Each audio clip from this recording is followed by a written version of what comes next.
Վերջին անգամ ձեր երեխայից երբ եք լուր ստացել, ինչ տեղեկություններ ունեք ընդհանրապես։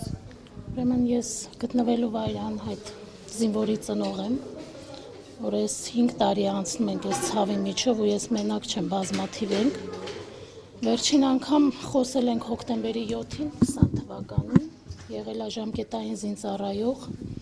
ընդ որում Հայաստանի Հանրապետությունում, ոչ թե Ղարաբաղում, ինչպես ասում է Ղարաբաղը Ադրբեջանը եղել, մենք տեղյակ չենք եղել,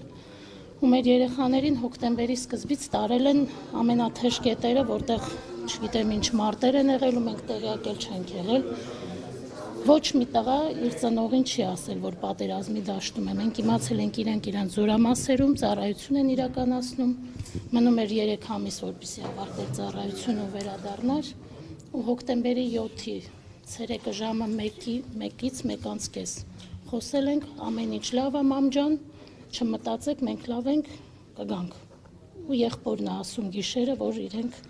գտնվում են ջրականում։ Դա վերջին անգամն է։ Վերջին անգամ, այո։ Մինչև այսօր ոչ մի լուր չունենք։ Իսկ այն մարդիկ ում որ դիմել եք եւ հետո ես գիտեմ որ դուք Ալեն Սիմոնյանի հետ եք նաեւ խոսել, ինչ են ասում, ինչ են ձեռնարկել, ինչ են արել այսքան ժամանակ։ Դե սկզբնական շրջանում դիմել ենք, բոլոր կառույցներին ենք դիմել, տեղ չենք թողել երևի, Կարմիր խաչից, կառավարություն, ազգային ժողով, բոլոր ծնողներով միասին, այդ մի քանի օրվա մեջ ոնց որ բոլորս գտանք իրար միասնական ուժերով, դիմում էինք բոլոր կառույցներին, բայց ասում են, եթե իմանանք որտեղ են, անհայտ չէին կոչվի։ Այդ է նրանց տված պատասխանը։ Իսկ նայեք, վերջերս եթե նկատել եք կամ հաստատ գիտեք, քաղաքասարակության ներկայացուցիչներ մեկնել էին Բաքու, դուք հնարավորություն ունեցել եք հանդիպել նրանց հետ, հարցեր ուղղել կամ Բաքու մեկնելուց առաջ հետո։ Չէ, ճիշտն ասած հանդիպում չենք ունեցել, իմացել ենք, որ գնացել են, բայց իրենք հիմնականում իմանալով գնացել էին գերիներին տեսակցելու, թե իրենց հարցով, անհայտ կորածների հարցով չգիտեմ,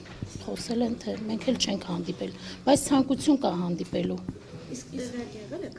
որ նրանք մեկնելու։ Չէ, գնալ գալուց հետ ճիշտն ասած անձամբ ես իմացել եմ նրանց վերադարձից հետո, երբ որ ասուլիս տվեցին, խոսեցին, այդտեղից եմ տեղեկացել։ Պետական կառույցներն ինչպես են պատկերացնում այս խնդրի լուծումը, ինչ են առաջարկում։ Առաջարկ, այդպես առաջարկ, որ ասեմ, առաջարկ չեն անում, մենք ծնողներով ենք հիմնականում ձեռնարկում ամեն ինչ, հիմա էլ Կարմիր խաչի միջոցով այդ ասոցիացիան ենք հիմնել, բոլոր ծնողներով 90-ականների, 23 թվականի եւ 20-ի, որպեսզի կարողանանք մեր ձայնը ավելի լսելի դարձնենք, քանի որ անհատապես նրանք երևի չեն էլ ուզում արդեն ընդունեն, 5 տարին լրացել է, այլ ոչինչ չունեն մեզ ասելու։ Որոշեցինք այդ Կարմիր խաչի միջոցով, որը մեզ շատ օգնեց, այդ ասոցիացիան հիմնեցինք, արդեն 1 տարի է այդ գործընթացը գնում է, եւ հունվար ամսին արդեն պետական բան կստանա, լոգոն ունենք, արդեն ուղարկել ենք պետական բանի հաստատման եւ հույս ունենք, որ գոնե այդ միջոցով կկարողանանք ինչ-որ հարցերի պատասխաններ ստանանք, օգնենք գոնե։